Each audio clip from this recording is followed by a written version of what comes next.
first of all is we get to the Old Testament. Now, for those of you who may not know, the first part of the Bible is called the Old Testament. And if you notice, once I get there, that this is the Old Testament, and this, well, once I get past all the ending stuff, this is the New Testament. So what's in the Old Testament is there's much more in the Old Testament, and it takes a lot longer of a period of time to get to the New Testament. And so, if you were to open up to your table of contents in the Bible, you will see that there is a table of contents. It tells you what books are in the Bible.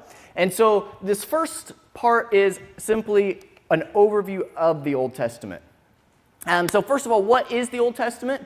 You have to know is that we share our Old Testament with Jews. So what they refer to as their Hebrew Bible, their Hebrew Scriptures, that is our Old Testament. We share that with them.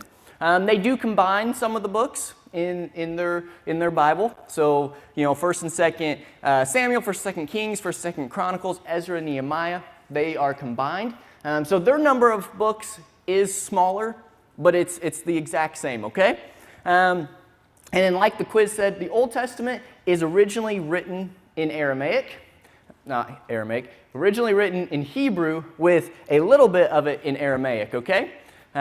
So because of that, it's an ancient book. It's an ancient writing.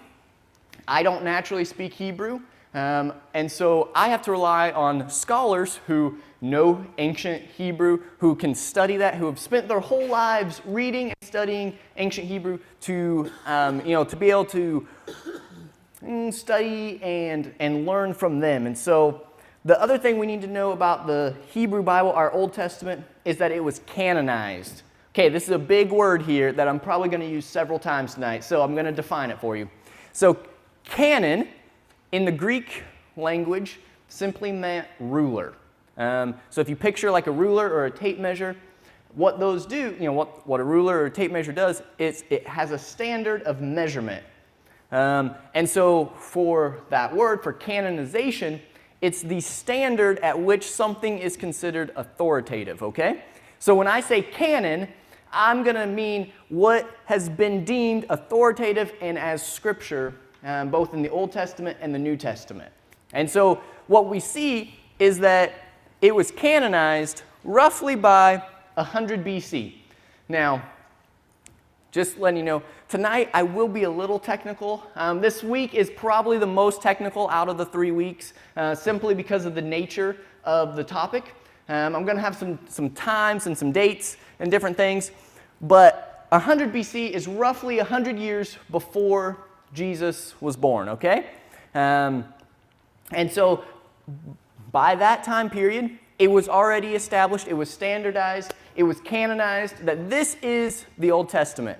So by the time of Jesus, this was already figured out, what was in the Old Testament. It was figured out by the time of Jesus. And then that we believe that there was one divine author who is God, our God that we follow. He is the one that inspired different humans at different periods to write the Scriptures. And he did that over a 1,000-year period.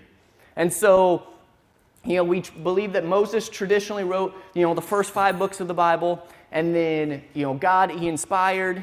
And exactly how he did that, there's not really sure. But somehow God gave the human writers the ability to write down these Scriptures, and God guided the whole process. Okay?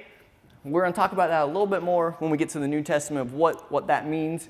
But it happened over a 1,000-year period. And so the fact that over a 1,000-year period, we can see that God has been telling the same story through the books of the Old Testament is pretty incredible, because sometimes my stories can't even line up after, a couple days, let alone 1,000 years. And so that's incredible. But with the Old Testament, I also want you to know that it is divided by genre. Anybody know what genre means? Category. Huh? Category group. okay, categories, typically by the type of literature that it is. And so in the Old Testament, your first 5 books, the books of law, I know, see, that's your argument you got. You still get that question, right? But the first 5 books are the books of law: Genesis, Exodus, Leviticus, Numbers, Deuteronomy. Then your next 12 are books of history. They tell the history of God's people. Now, that's not to say that these first 5 books don't tell the history either, because they definitely do. They can get lumped in there with the history of the Old Testament, but I did want to make a distinction between these two. And then you have 5 books of wisdom. You know, that's going to be your Psalms, your Proverbs, your Ecclesiastes, Songs of Solomon. I'm missing one. I'll figure it out in a second. And then you have 17 books of the prophets. And sometimes those get divided into the major and minor. Don't let that confuse you in the sense of one's more important than the other. It just means that the length of the book. You have ones that are long, and so those are your major prophets, and you have ones that are short. Those are your minor prophets. But for our sake right now, we're just lumping them into one. So we have 5, 12, 5, and 17. Can anybody say all of the books of the Old Testament? I knew you were going to say, you raise your hands. Okay, you want to try it? Go for it. Genesis, Exodus, Leviticus, Numbers, Deuteronomy, Joshua, Judges, Ruth, 1 Samuel, 1 Kings, 1 Chronicles, Ezra, Nehemiah, Esther, Job, Songs, Proverbs, Ecclesiastes, Song of Solomon, Isaiah, Jeremiah, Lamentations, Ezekiel, Daniel, Hosea, Joel, Amos, Obadiah, Jonah, Micah, Nahum, Habakkuk, Zephaniah, Haggai, Zechariah, Malachi. I think she got those. So good job. There's a lot of kids here that know them too. I know. You guys teach the 3rd graders, 2nd graders downstairs on Sunday mornings, and that is one thing that they work on all the time with them, are knowing the books of the Bible, and it is important. It is important. So, here's what I want to do on this next slide. Okay, here is how those first 5 books and the next 12, so the first 17 books of the Old Testament, how they fit into a timeline.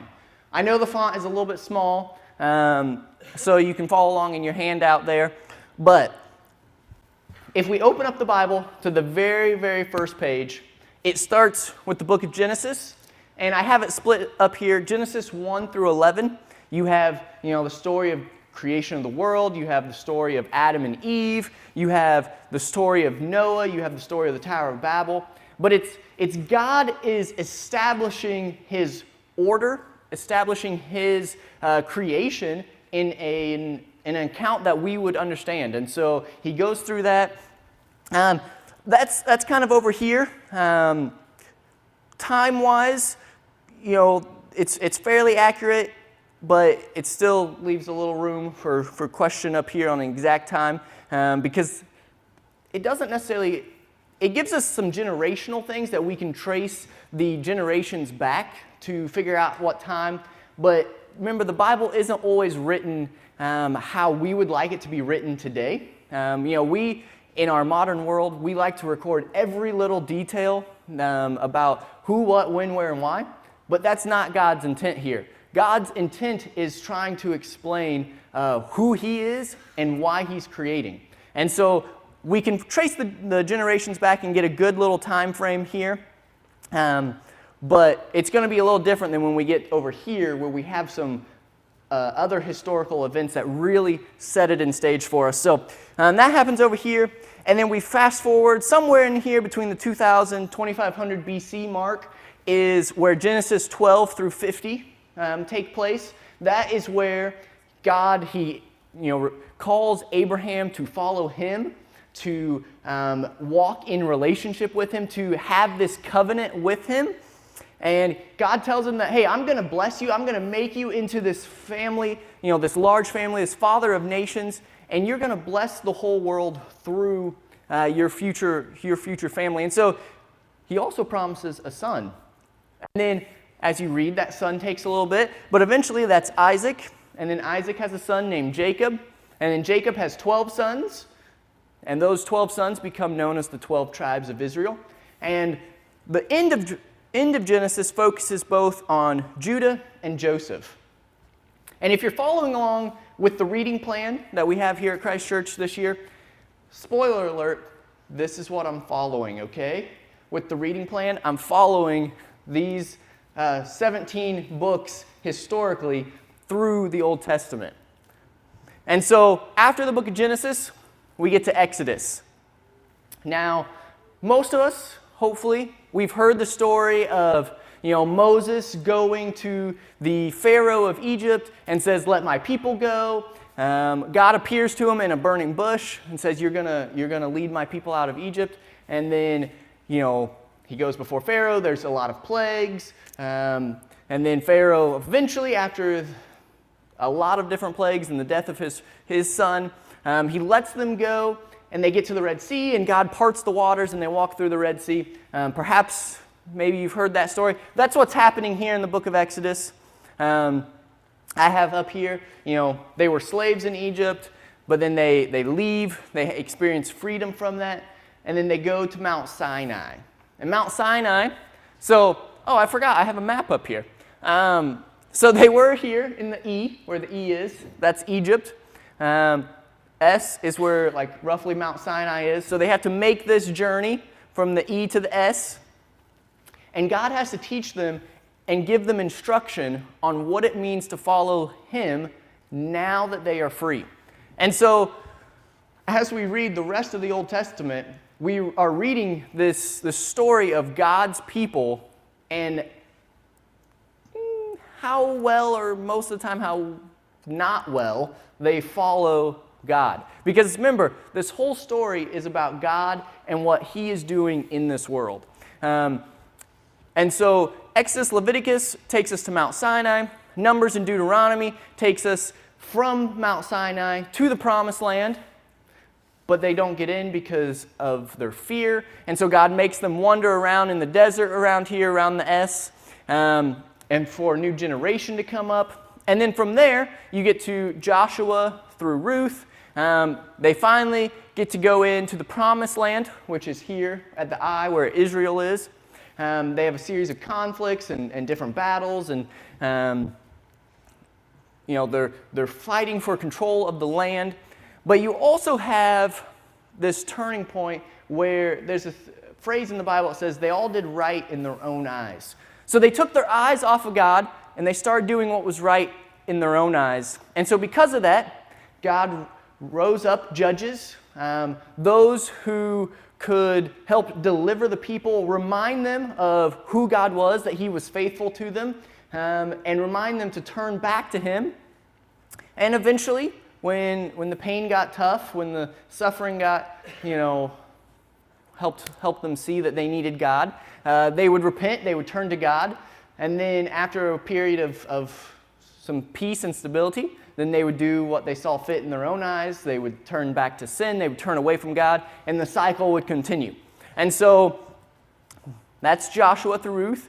And then we get over here to 1 and 2 Samuel, where the people say, we want a king. The people of Israel, instead of having God as their king, they wanted a king. And so that's where we get the people of the Bible, you may have heard of like King Saul and King David and King Solomon. That is when the nation of Israel is, under a king, under a monarchy.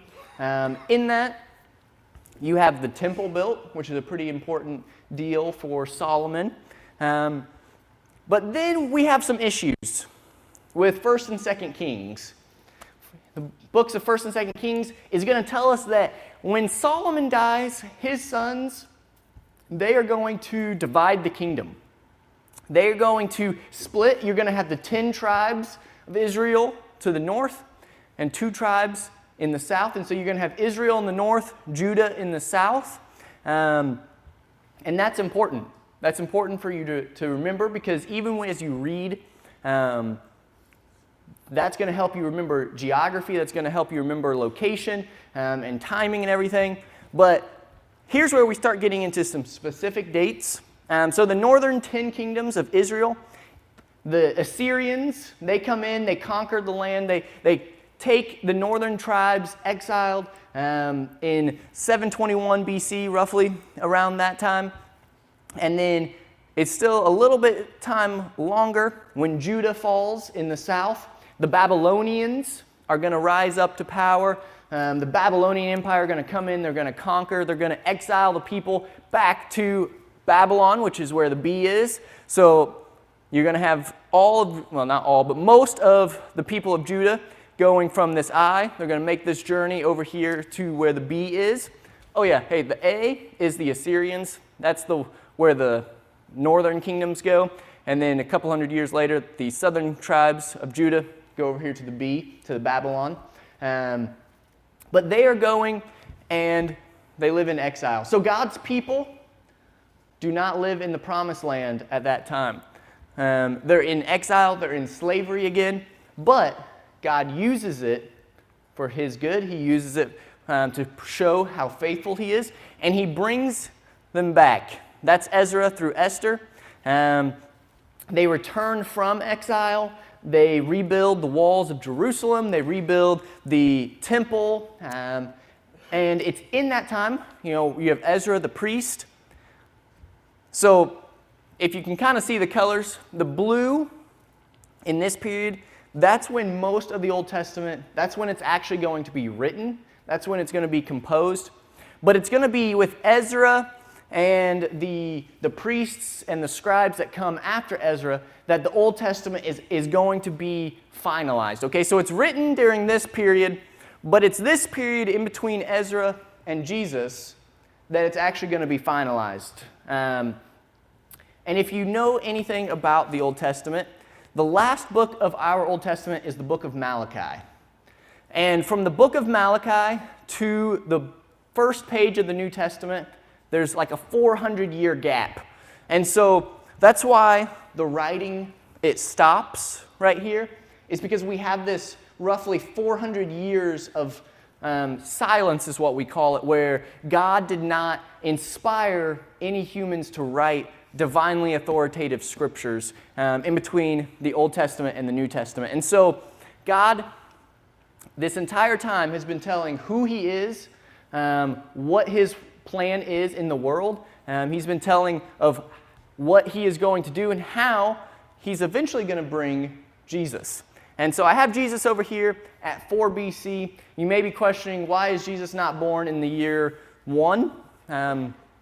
Well, simply because the guy who made the calendar didn't take into account all of the ancient works and had a little miscalculation. And so King Herod, who was alive when Jesus was born, he died in 4 BC. And so since Jesus had to be born before King Herod died, that puts Jesus being born roughly 4, maybe 5, maybe even 6 BC, but roughly, for our sake tonight, I'm just going to say 4 BC, that is when Jesus is born.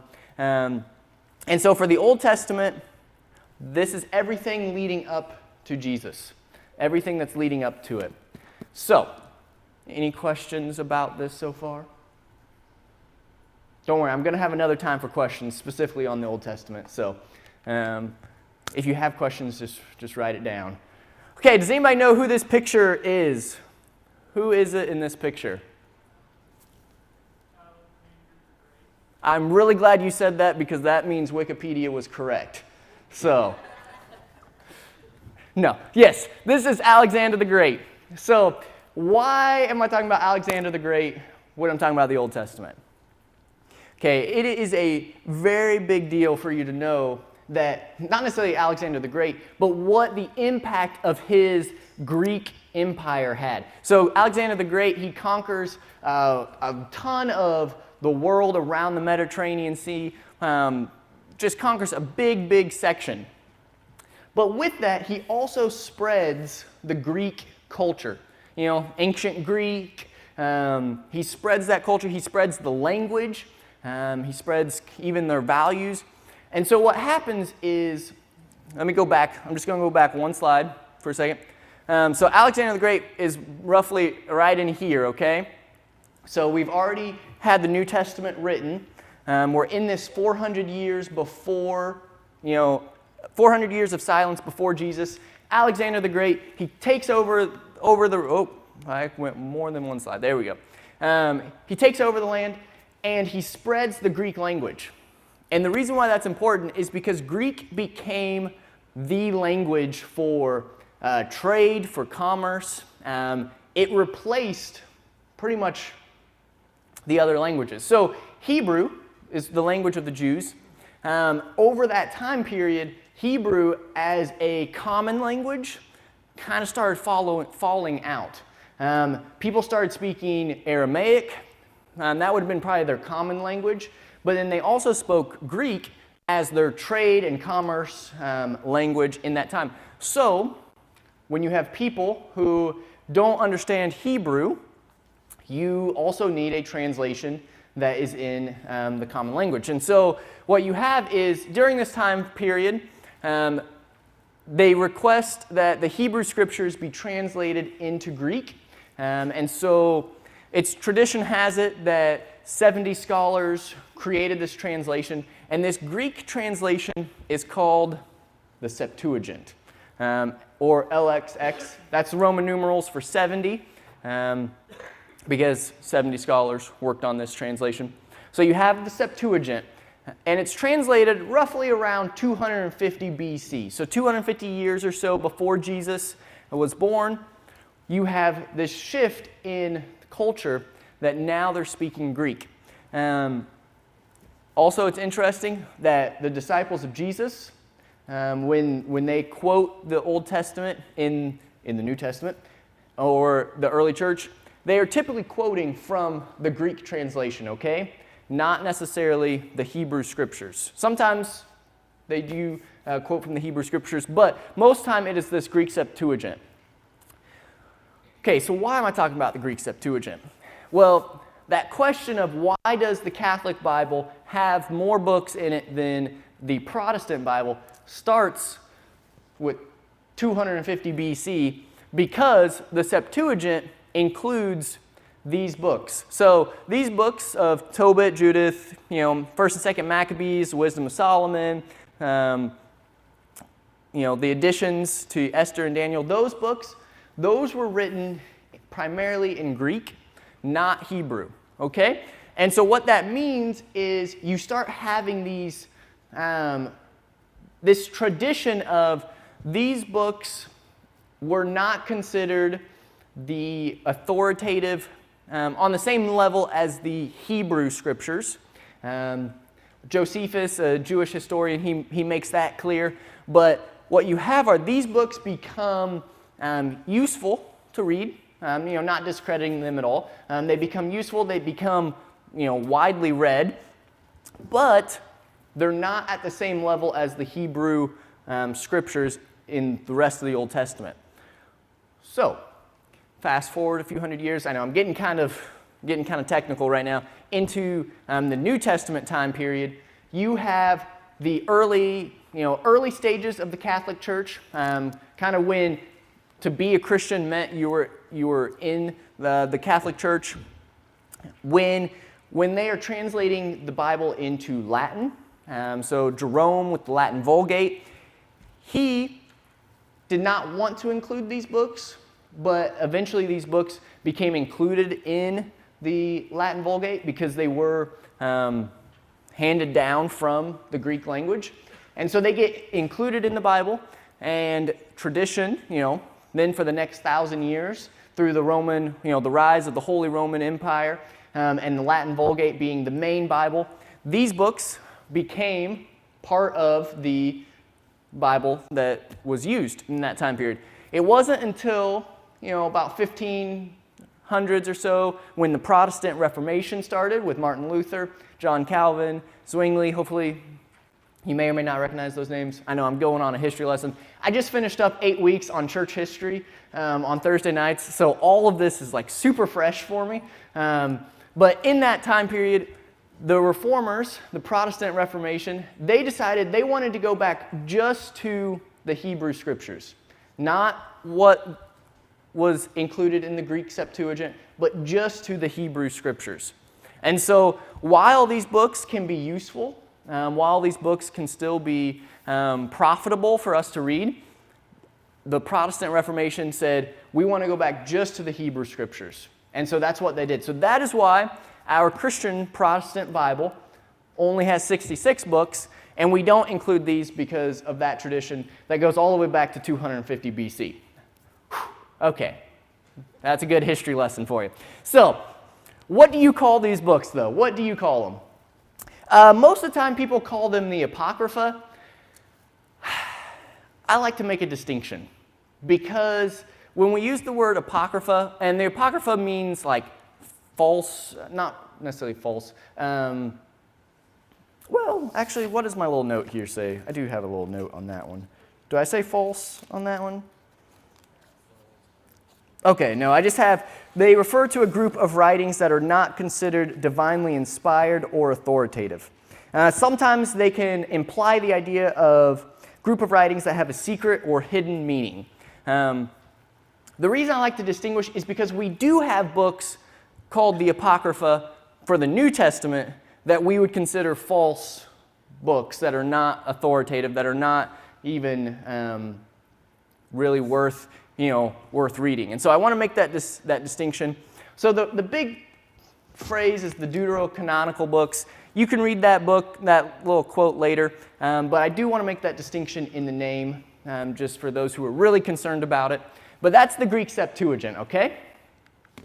Okay, so can we trust the Old Testament? I know that was a very quick overview, a little history lesson. Hopefully you're still tracking with me. But a couple things, when you talk about the reliability of the Old Testament, a lot of the archaeological finds is a little bit difficult because of the age at which the Old Testament happened.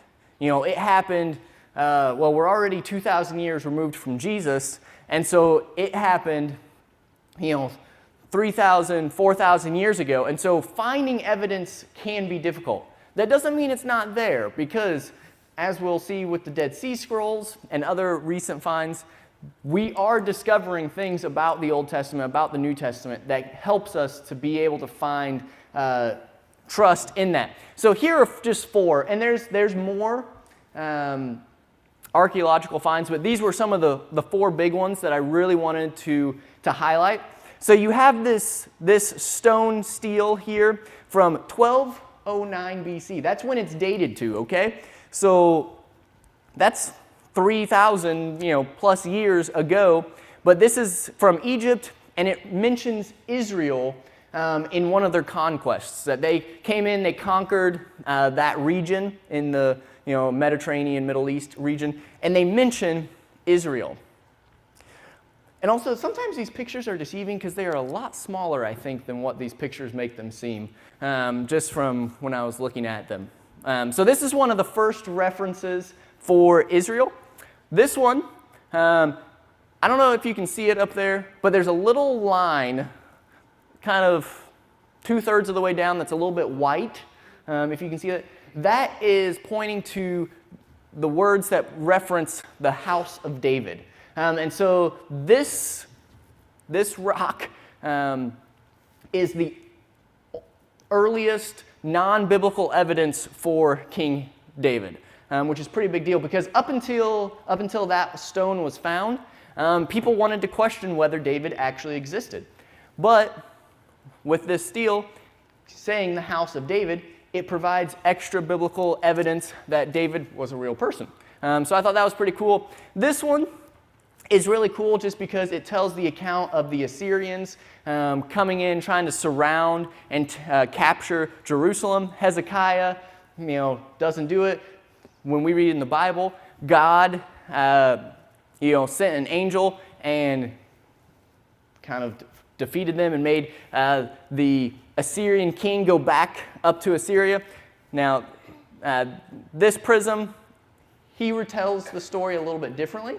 But it's still it's interesting, it's worth reading. And then these chronicles, they line up with what happens in 2 Kings 24, when the kingdom is divided and you have Solomon's sons and different things like that. And so you have four different things here.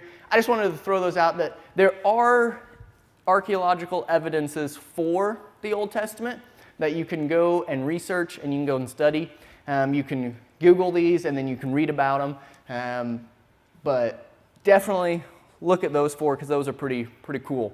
So last slide before break are the Dead Sea Scrolls. So I need to point out here that these were found in 1950. That's not that long ago.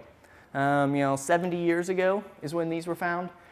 So what that needs to tell you is that before this, there's a ton of time between when the Old Testament was written and when the Dead Sea Scrolls were found. So before the Dead Sea Scrolls were found, our oldest manuscript of the Old Testament was from the Middle Ages, roughly the 900,000 year mark. So if you think about time frame, that's still 1,400 years or so after the Old Testament was written.